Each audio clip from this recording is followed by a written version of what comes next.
Thanks, Dr. Matt. The question for you today is, how can teachers help students overcome barriers to help transition to life after school? That's a good question. During the transition process for students with disability, there can be many barriers to transitions, and they can occur at any stage during that transition process. For educators, it's important to think about how they can support their learners to overcome those barriers to accessing that transition.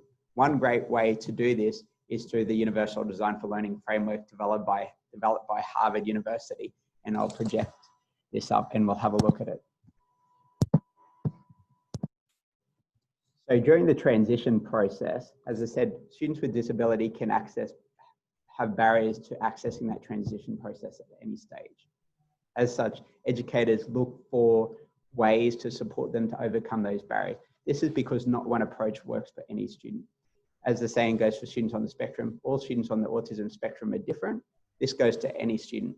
For this reason, there's not one approach that can be used to support students to overcome those barriers to the transition process. For this reason, educators need a toolbox or a shed of tools that they can access to support those students to overcome their barriers. But fundamental to supporting students to overcome their barriers is having a deep knowledge of their learners. They need to know the characteristics of their students, their strengths, their challenges, and their functional impacts. If they know those, and that can be done in many ways through student voice, parent voice, other forms of data collection, then they can start thinking about ways they can overcome their barriers to the transition process. This is where the Universal Design for Learning framework comes in. Once you know your learner really well, you can look at the Universal Design for Learning framework because it's like a menu of ways to overcome barriers. It's not a specific set of strategies, but it's a way of thinking about, during the planning, teaching, and assessment cycle, ways to support learners to overcome barriers.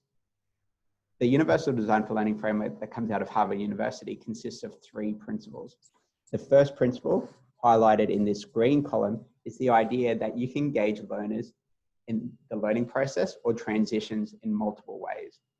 The second column, the purple column, principle 2, relates to the idea that when you're teaching knowledge and skills to your students during the transition process, you can do it in multiple ways. So it's what teachers do. So principle 1 and principle 2 are what teachers and educators do.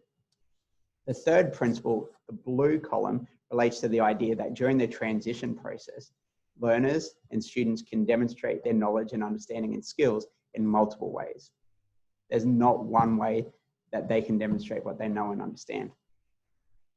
These 3 principles are then divided into guidelines, which are these bigger ideas. So providing options for creating interest, providing options for perception, and providing options for physical education, physical action. And there are 6 more of those guidelines. Those guidelines are then divided into checkpoints or strategies, ways to support learners to overcome their barriers to the transition process. These guidelines and checkpoints are divided into 3 levels. This first level, these guidelines and checkpoints are designed to support educators to support learners to access the transition process and overcome their barriers to the transition process.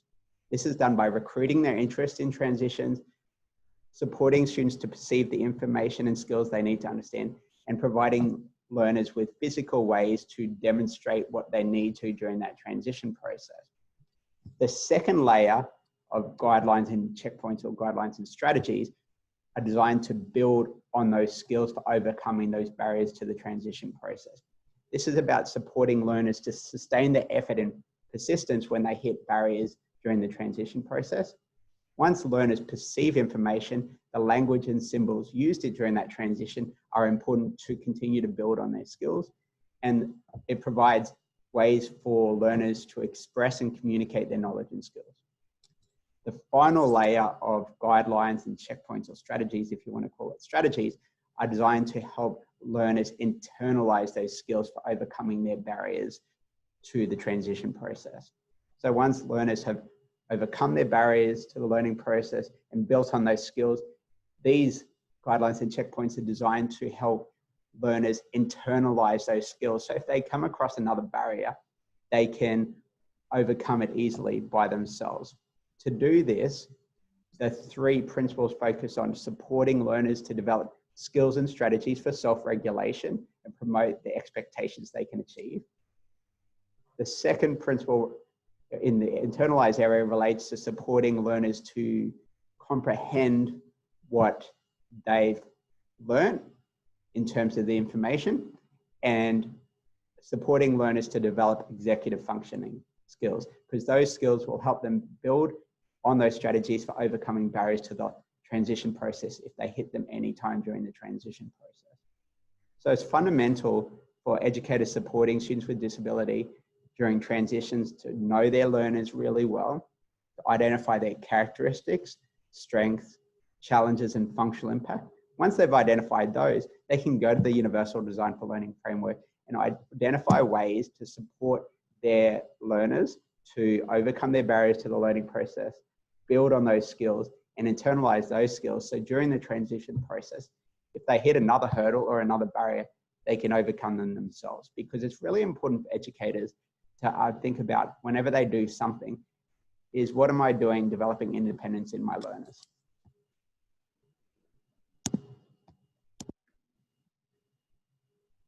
That's great. Thank you. Thank you very much.